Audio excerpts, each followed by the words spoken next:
নমস্কার, আমি রাই। আমার হিয়ার মাঝে নতুন একটি ভিডিওতে আপনাদের সবাইকে স্বাগত। আজকে মঙ্গলবার আর আজ বিকেলে যাব একটু আমার মায়ের কাছে।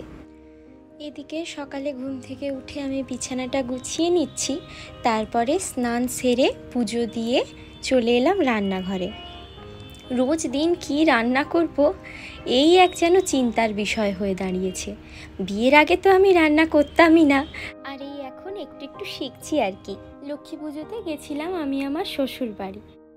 সেখানে বাপি অনেক কিছু সবজি চাষ করেছে, তাই আসার সময় মা ব্যাগ ভর্তি করে এই পেঁপে, কুঁদরি, পটল আরও অনেক কিছু সবজি সব গুছিয়ে পাঠিয়ে দিল। তাই আজকে ওই কুঁদরিগুলোই ভাজবো বলে ঠিক করেছি। প্রথমে ওই কুঁদরিগুলো ভালো করে চারফালি করে কেটে নিলাম, তারপর ভালো করে ধুয়ে কড়ায় তেল দিয়ে তেলটা গরম হতে কুঁদরিগুলো দিয়ে দিলাম, দিয়ে একটু নাড়াচাড়া করছি। তারপর তার মধ্যে দিয়ে দিলাম একটু নুন আর একটু হলুদ। ওটা ওপাশে ভাজা হতে থাক, আর আমি তত সময় এপাশে যেগুলো লাগবে সেগুলো কেটে ফেলি। প্রথমে লঙ্কাগুলো সরু সরু করে কেটে নিচ্ছি, তারপরে কাটবো পেঁয়াজ। পেঁয়াজের খোসার ভেতরে এখন এত ওই কালো কালো ফাঙ্গাস মতো জিনিসগুলো থাকে, শুনেছি নাকি ওই জিনিসগুলো শরীরের জন্য একদম ভালো নয়। তাই জন্য এখন প্রত্যেকবার ছাড়ানোর সময় পেঁয়াজের ওই বাইরের স্তরটা খুলে ফেলেই দিই। তারপর পেঁয়াজটাকে ভালো করে ধুয়ে একদম ছোট্ট ছোট্ট করে কুচিয়ে নিচ্ছি।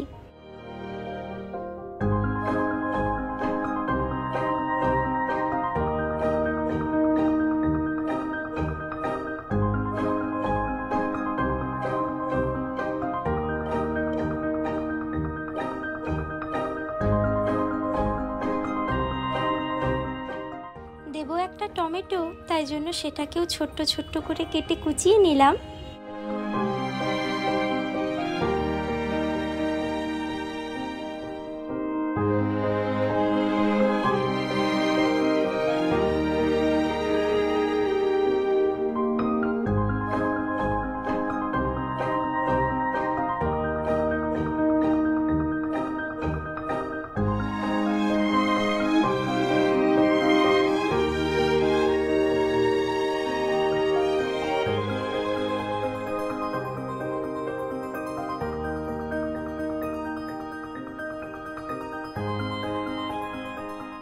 আর এদিকে কুঁদরিগুলো ভাজা ভাজা হয়ে এলে দিয়ে দেব তার মধ্যে সামান্য গোটা জিরে, আর যে ওই পেঁয়াজ টমেটো ওগুলো কেটে রেখেছিলাম সেগুলোও দিয়ে দিচ্ছি ওপর থেকে।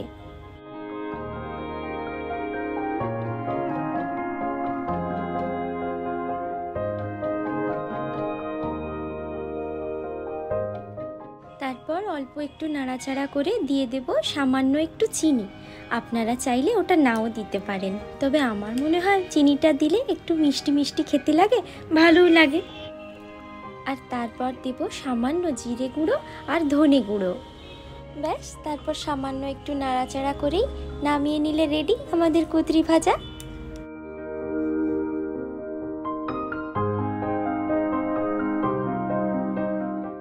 তারপর ভেজে নিচ্ছি দুটো শুকনো লঙ্কা।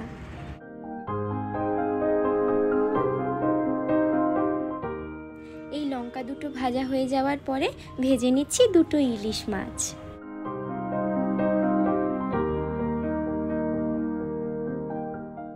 আজ আমি আরও ভেবেছিলাম পটল আলুর তরকারি করব বলে, তার জন্য আলু পটল সেগুলোও সব বের করে রেখেছিলাম, কিন্তু ওই সময় হলো না বলে আর হয়ে ওঠেনি। আমি তো এমনিতেই তাড়াতাড়ি রান্না করতে পারি না, তার উপর এখন সব কিছু ক্যামেরাবন্দি করতে গিয়ে আমি আরও বড্ড দেরি করে ফেলছি। যাই হোক, তার আগের দিন রাতে হোটেল থেকে আনা একটু চিলি চিকেন ফ্রাইড রাইসও থেকে গেছিলো, তাই দিয়েই আজকে দুপুরের খাওয়াটা সারলাম। আর বিকেলে তো গেছিলাম আমি আমার মায়ের কাছে, মা সেখানেই রাতে খাওয়ার ব্যবস্থা করেছিল।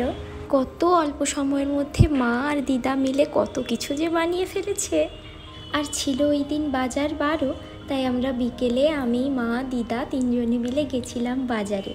আসার সময় কিছু সবজিও কিনে আনলাম। বাড়িতে আমরা দুজনে খাই তো, তাই বেশি সবজি আনলে দেখেছি বড্ড নষ্ট হয়ে যায়, সেজন্যই এখন কম কম করেই বাজার করি, শেষ হলে আবার আনি। এখানে স্মার্ট বাজারে চালের ওপর ডিল চলছিল, তাই এক বস্তা চাল কিনে ফেলেছি। আমরা যেটাতে চাল রাখি সেটাতে ওই 15 কিলো মতো চাল ধরে, 15 কিলো ভালো মতোই ধরে যায়, কিন্তু 26 কিলোর বস্তা তো, তাই ওতে ঢালার পরে বাকিটা রাখার জন্য আবার ওই একটা বড় দেখে বালতি কিনতে হলো। তাহলে চলুন আমিও জিনিসগুলো গুছিয়ে নিই, আর আজকের ব্লগটা এখানেই শেষ করছি। আমার ভিডিওটা যদি ভালো লেগে থাকে তাহলে একটা লাইক করে দেবেন। আবারও পরের একটা নতুন ভিডিওতে আপনাদের সঙ্গে আমার আরও অনেক গল্প হবে। ততদিন সবাই খুব ভালো থাকবেন, সুস্থ থাকবেন।